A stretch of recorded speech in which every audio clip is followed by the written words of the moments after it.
Hey guys, I want to share a development update on Mitya, which is a tool I've been working on to create interactive prototypes.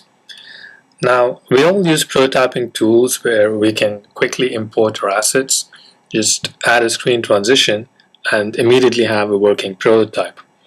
And that's great when you just want to have something up and running quickly. But the moment we want a little more control on how that animation works, then there are very few alternatives. This is something I've been focusing on, and in this demo I'm going to run through how animation works within Mitya. So I want to show you an example inspired by AnyDo, which is a to-do app. So I have two screens here. In the first screen I have three sections: today, tomorrow, and upcoming. And what I want is when the user clicks on today, then I want to expand the section like this and move these two guys down. But I don't just want to do a screen transition between these two. I want to actually move these individual items around.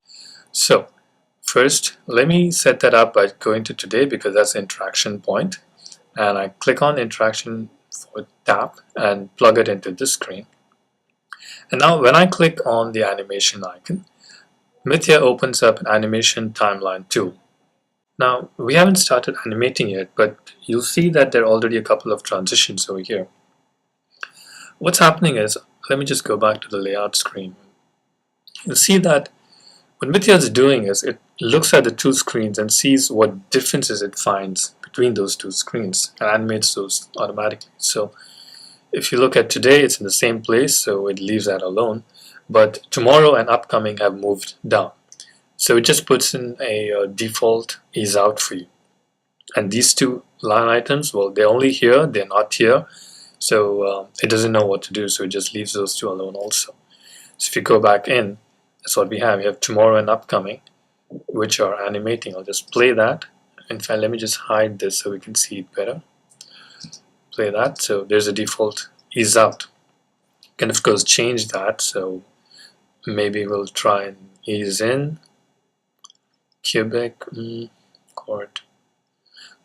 I think quad is fine. Let me put quad for ease in on this one also. So play that. Yep, cool. Let's turn those assets back on. Now what I want to do is, once the tomorrow section has moved down, I want the to-do item to slide in from the left. Now you see here my playhead is currently at 0.2 seconds and I've got two transitions here. So when I take this item and move it to the left, the moment I let go, I've got a transition here. Now we only actually created this keyframe, right? But the thing is, this keyframe is something that we've actually implicitly told Mitya. Now if I just go back to the layout screen, you'll see here that when we designed this screen, basically what we're saying is, when my animation finishes, this is how I want the screen to be. So this is technically our final keyframe. So Mitya is taking this as your last keyframe, and what you see here, what you created just now over here as your first keyframe, and when you play that, see, it comes back to the final position we created, right? We of course need to fade this out so it makes more sense. There. Actually, let's drag this one a little bit out.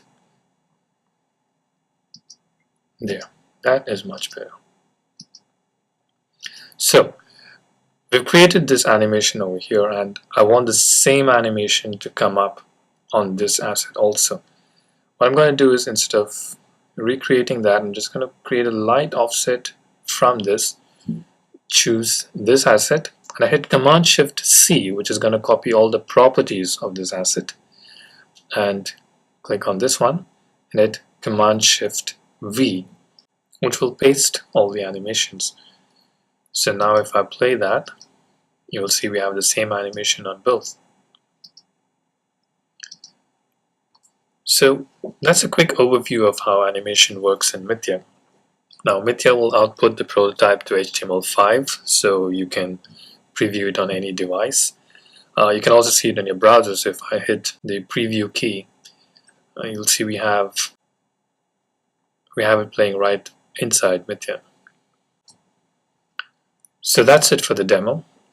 There's a lot more to come in Mitya, and I'd love to hear any feedback or comments you may have. Thanks for watching.